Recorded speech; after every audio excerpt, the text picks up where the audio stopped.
Hi, everybody, and thanks for joining another episode of Nurturing Success, where we talk to successful professionals about what's happening in their life, and maybe they'll share some tips with us all on how to get better in our respective practices. So today, we're excited to have Bill Gross with us. Bill is a high-performing real estate professional. He's also a very good podcaster. Has a couple podcasts, which I'll ask him to share a little bit of work on that, and so forth. But Bill, I always like to start off with the question: what are you grateful for today? What's happening in life? What are you grateful for? Oh, my easy one. My grandkids. I'm smitten with my I have two grandsons. One's 3.5. One's 1.5. And my whole life is designed around how to maximize time with them. That's great. I don't have the pleasure of having grandkids yet. We hope at some point it's going to happen, but I have three adult boys, and thus far it doesn't seem like any of them are overly interested in either dating, getting married, or having children. And hopefully it'll happen in that order. We don't know how it's going to happen, but in any case, we'll figure it out. Well, thanks, Ed, for joining us. I wanted to talk to you. Number one, this is normally targeted towards financial planners. I personally believe that there are, when people talk about wealth and wealth building, that really I think there's a three-sided balance sheet, right? I really believe that for most people, real estate is a really key component of how to build wealth. And that's the world that you're in. So what are some things you're seeing, the things that you think that consumers should be thinking about that are important about real estate in terms of building wealth? Um, I think first off, anything in life worth having is hard work. I think that particularly during COVID, there was so much false information about the easy way to make a lot of money or the easy way to create wealth. And I'm not aware of any easy way. I know a lot of people. I know a lot of very successful people. I know a lot of people lost everything. And one thing I know is the people who've done well is they've worked for the most part, and there's exceptions, for the most part, they worked really hard. And so I think if somebody comes to you with a solution that sounds easy and they're pitching it because it's easy, it's probably wrong. Real estate, like anything else, you have to have a game plan. You have to execute the game plan consistently over time. And I would say second that in success in any endeavor, whether it be a small amount or a large amount, takes a lot longer than you would imagine, but it's worth it. And the process has to be worth it so that while you're working towards a success, you're also benefiting from the process. And so real estate's no different. Buying a house, you're living in the house, or buying a house, a property for your business, you're living in that, or a rental business. Any of those are worthwhile, but they're going to take longer than you would imagine, I think. Yeah. No, I think that's great advice. Even in my own experience in the mortgage business, it seems like people need to get through at least 5 years to get any kind of traction really in what they're doing. And they can get lucky, like you said, and maybe they hit a good run for a year or whatever. But to have a sustainable business, I think in anything, and including financial planning business, right? So those guys work hard. They got to build a book of business and so forth. And it's the same in what you do. So how long have you been in real estate? How did you get to real estate? Give me a little background if you don't mind. Well, I've been in real estate since 1986. So, geez, that's now 39 years. And I got into it because my brother was in it. I was in computers, I was in tech, manufacturing electronics, and went to lunch with my brother one day. And he said, "Hey, why don't you pretend like you're my partner? And we're going to go into this office." And I did, and it was kind of neat. And then we went to lunch again like 2 or 3 weeks later. At that time, I was raising money for my own company. Hmm. And I went in with him again, and I just thought, this is really neat. Like you're dealing with real people. My business had been all about engineers and big corporations, and it just seems so real, helping real people. Number one, number two, I think learning real estate. If you want to build wealth with real estate, to learn the game from the inside to give you the inside advantage. So that's how I started. I started as a lender originally in Yeah. 1986. I was a mortgage originator, became a manager, then a owner of a small mortgage brokerage, and merged it up, and then lost everything through one of the boom bust cycles. And then 2008, after I think I had 17 different business cards in 15 years or something because the companies I worked for kept merging Yeah. and I Yeah. had nothing to do with it. And I just said, this is just, I'm too much at the mercy of the company. I decided I was going to switch to real estate where I could control my own destiny. So I became a full-time real estate agent like in 2009 or 10, somewhere in there, and been in that ever since. That's great. Yeah. So I started just a couple of years after you, right? So that was an interesting time, right? '89 is when I started. And you got out of the mortgage business, so congratulations. But, I think I got uh, spit out. I don't think I actually chose out. I think I got spit out. Is more how I feel well, about yeah, it. I got caught up in all those mergers back on the west side of LA, where Yep. your primary market is. Yep. I worked in the Palisades and in West LA, Yep. and all those Yep. companies were just right. Yep. So Yep. anyway, so good. Yeah. So I know you do some work with real estate investors, and you work hand in hand to help them. I'm assuming through that time period, you've also done quite a bit of work with financial planners and financial sort of advisors. I mean, is would that be correct? Yeah. Yeah. I'm primarily a listing agent. I think one thing that isn't well known in the industry is that the best agents, the ones who make it in the long run, are primarily listing agents, or they're focused on getting listings. And so along the way, I have investors who call me all the time, literally every day. I mean, I'm like the pretty girl at the prom. Every guy hits up on me, do you have any off market listings for me? Do you have any this, any of that? And I'm not that kind of a agent, because most of my business is with attorneys and probate estates and litigated trust estates, where I need to, get fair market value. I can't just sell the cheap, cheat them, and then make an extra profit for myself. So, but a lot of the buyers of my listings are investors. I meet some good ones along the way, and I've worked with some along the way, and I've learned what they do along the way. Um, and then today, a lot of my business is with professional fiduciaries and attorneys. And then there's an estate planner, either the attorney, or there's a different person, an accountant or a wealth manager involved in the process. So I have a $40 million estate. I think I have about 8 different people I'm working with Wow. in Yeah. that team. So yeah, I definitely work with estate planning attorneys. I call estate planning attorneys, and then the probate are they didn't do estate planning attorneys. Yeah, that's So right. So there's like the old saying goes, you don't have a trust or will. California's got a plan for you, right? And it's called probate. correct, I know you say that correct, all the time. correct. Yeah, and I would also say that there's attorneys for when the cows are still in the barn. That's the estate planner, and there's the attorney for when they get out of the barn. That's called the probate attorney or probate litigator. I like that one. I've not heard that before, Bill. I made Uh, that one up myself. that's good. That's good for you. So when you're working with fiduciaries and estate planners, what are some of the advice you share with them in order to sort of do a best job for their clients, which are then entrusting you to sort of handle the sale of that property and get them like high value for the property, within the market parameters, of course. And what is the advice you kind of give to them? I think one thing is even though I'm very strong opinionated, I have a podcast on real estate where I share my opinions openly. I think when I deal with customers, I'm very careful to ask a lot of questions and figure out what's important to them. Because at the end of the day, it's not about what I want or think, it's really about what they want, and oftentimes what they think. And so um, I think with the fiduciaries, especially, communication is so critical, documenting it so critical. Number one. Number two, I think also that every business person does certain things really well. And I think what's changing the economy is you have to be able to blend with the other vendors better. Mm, I think that it's not good enough to be a great lender. You have to be a great lender who works with yeah. financial planners or attorneys or accountants or whatever else the other piece of your team is. And so for me as a real estate agent, I end up doing a lot of things that otherwise estate planners or attorneys might do, or I'll recommend. I'll give you one example is I have a large estate where there's some very detailed litigation.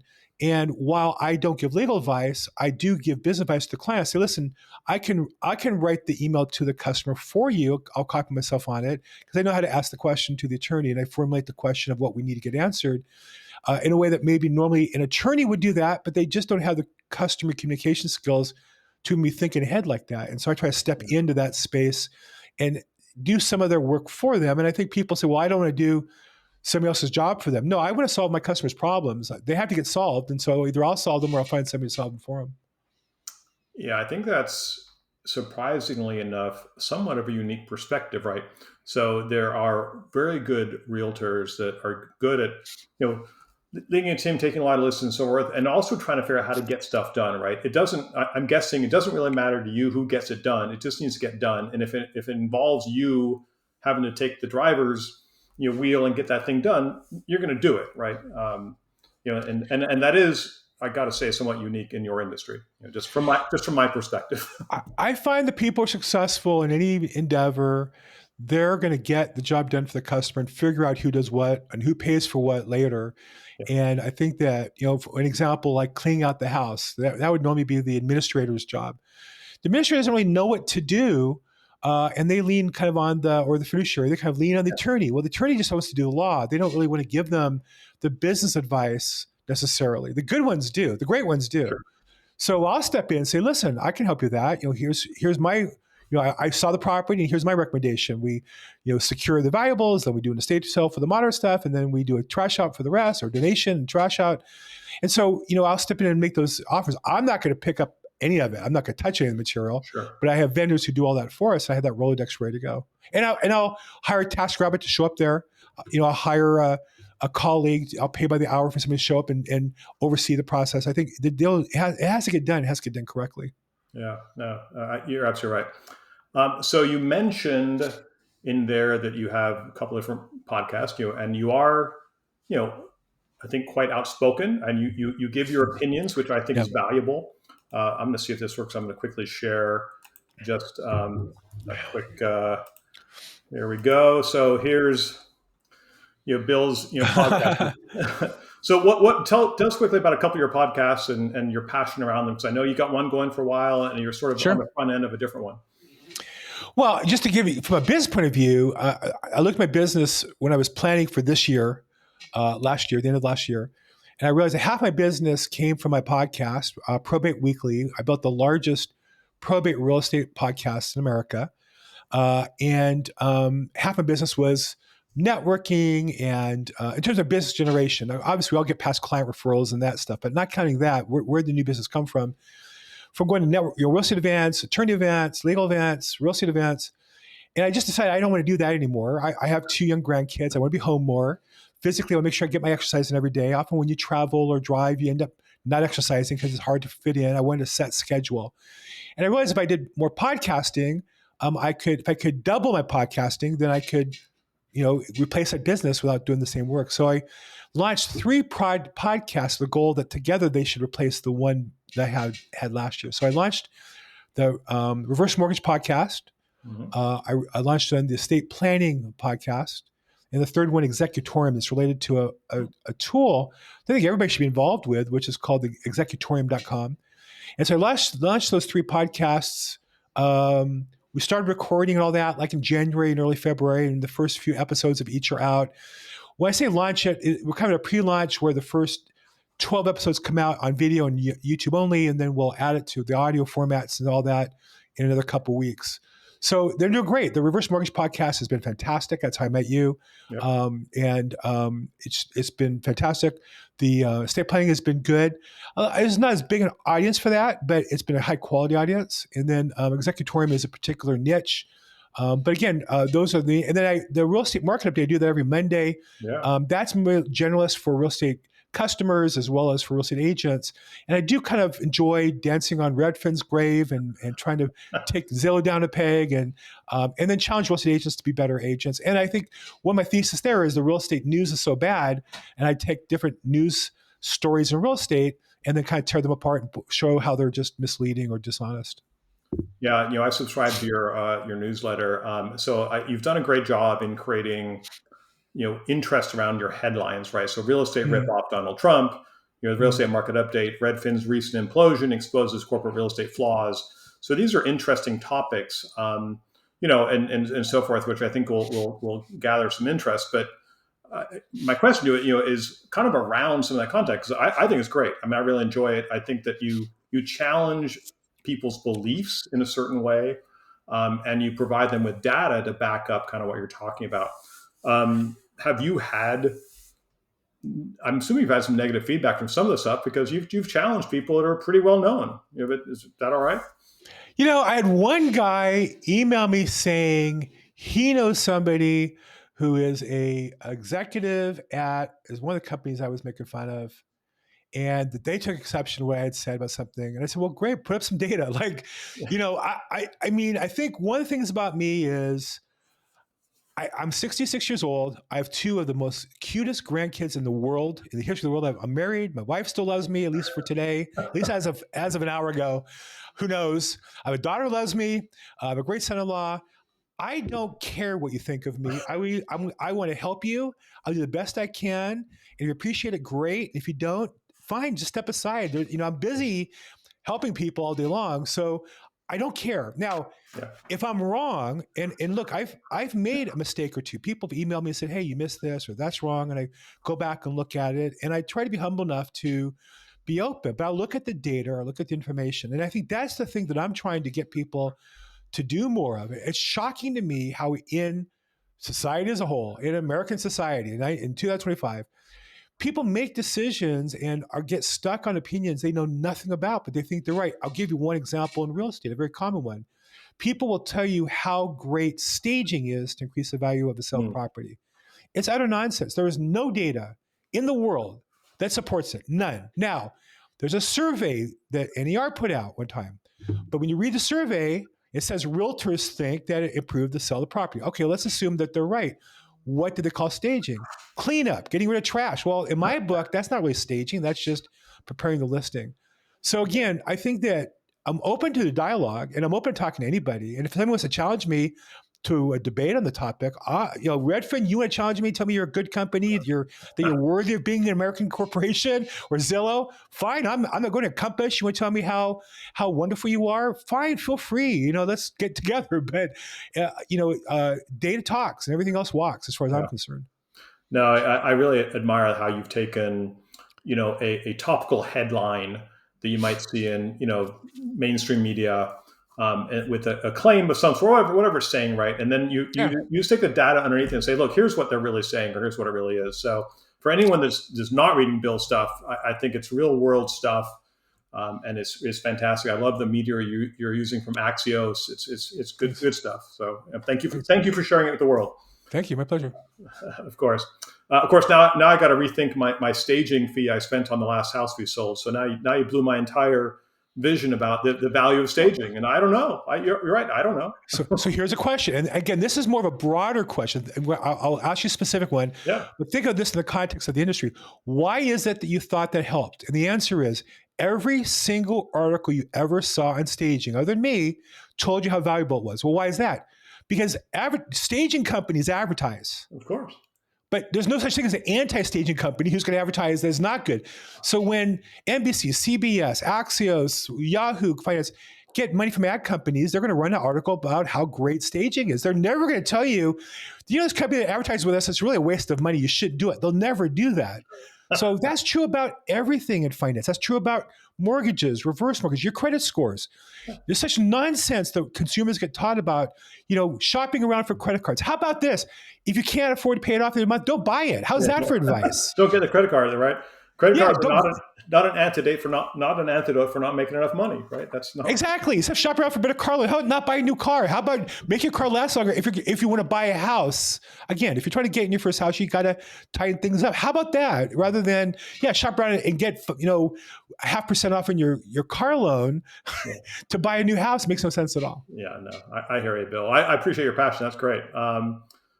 So we're going to move just to one of your favorite topics, and certainly one of my favorite topics, and you just mentioned it was reverse mortgages. Hmm.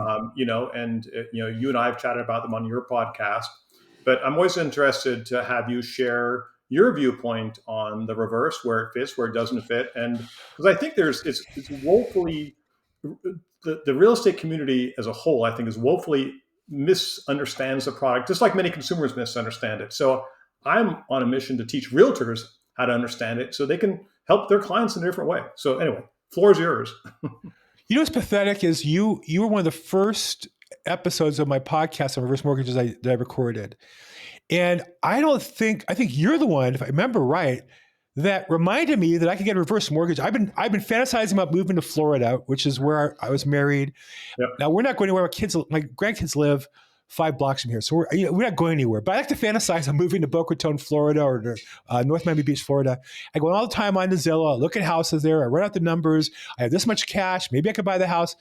I had never been quantifying it with a reverse mortgage. I'm 66. My wife is even a little older. I'm entitled to get a reverse mortgage, of course, and I'm a real estate agent, and I'm a smart guy, and I didn't know this. So, what occurred to me a few months ago when I was looking for content and looking for an opportunity, I realized reverse mortgages there's a couple reasons why I launched a podcast. One is there should be 10 times the reverse mortgages that there are done annually. Number one, just in an industry that's suffering from rates are too high and uncertainty and not enough houses and housing affordability and blah, blah, blah, blah, blah, blah, without moving a piece of wood or a nail, you could do 10 times reverse mortgages if everybody who should have one had one, Absolutely. period, full stop. And so when I realized that what was missing was a couple of things. One is education. Well, I can do that, at least to the platform that I have. And second, I think that loan originators by their nature aren't as good selling as they are technically operating and delivering. And so I felt like I had an opportunity to kind of fill that void and put the podcast there. So I would say reverse mortgages, there's so many different situations and it is complicated. It's not a simple sell. But for whatever reason, our economic system isn't supporting more of them. And I think there should be more. Yeah. A lot more, 10 times more. No, you're right. I mean, you look at the numbers of people that are eligible for reverse mortgages across this country, and it's less than 1% of the eligible borrowers have a reverse mortgage. And that doesn't mean that all 100% should get them. But certainly, if you look at the number of people with mortgages, 60% of people heading into retirement now have a mortgage of some kind. And only a small percentage of those ever even look at the reverse. And that can make such a huge difference for people. And it's not, the reverse mortgage is not for the little old lady eating cat food in her house that can't afford anything else. I mean, it's for the mass affluent people that have $2 million houses, that have hundreds of thousands of dollars in a 401k, and it's freaking expensive in California. It's expensive everywhere now these days. Right. And so this is a way to use an asset you already own to create a more sustainable and enjoyable lifestyle with your grandkids, right? Well, there's that you own already. There's also buying the HECM for purchase is another one where it's like I was shopping and said, well, how much money could I, how much cash access do I really have to buy a property? I'm thinking, well, I could squeeze out $5,000 or $6,000 cash, not for my house, but I've come excess. I could buy a house and not get divorced with, not upset the wife enough. Well, but really, if it's $500,000, I could probably get a $300,000 reverse as well. That's now instead of a $500,000 cash, I get an $800,000. Well, there's a world of difference between $500,000 and $800,000. Absolutely. Yeah. Extra bedroom or two. So, it's one of those things where, and I didn't know that. I've been shopping. I was in Florida like 3 times in the last 3 years. I didn't even know this. Like, how did I not know this? Well, as a reminder, we're licensed in Florida, Bill. So yes. There you go. Yes. Anyway, but that's great. And you're right. It's the reverse purchase. We just taught a class to, a room full of realtors. There should have been more there. Of course, half of them don't show up. And even though there was food, hard to believe. But in any case, it was those that were there learned a lot, and specifically about the reverse purchase. So it is a great tool when it fits. It's hard to get in there. I know you guys do that, and I appreciate that. I understand that. Yeah, absolutely. Well, great. So this has been a lot of fun. I would like to kind of wrap now, Bill, and give you just maybe take a moment or so and just sort of your words of advice, to other fellow professionals, that are trying to maybe they're building, maybe they're trying to sustain, maybe they're trying to get out of their business. Just some advice that maybe you can pass on for your success over the years. The one thing I've learned way too late in my career, but it's really helped me the last 6 years, is the importance of finding a we use the word niche. I think that's a little bit misleading. Really, an area that you can offer some unique value proposition to the marketplace, to your customers. And the more you can fill in that spot, the more valuable you are, then the easier business becomes. It gets to be a point where people come to you and say, hey, I hear you really are really good at this. Can you help me with that?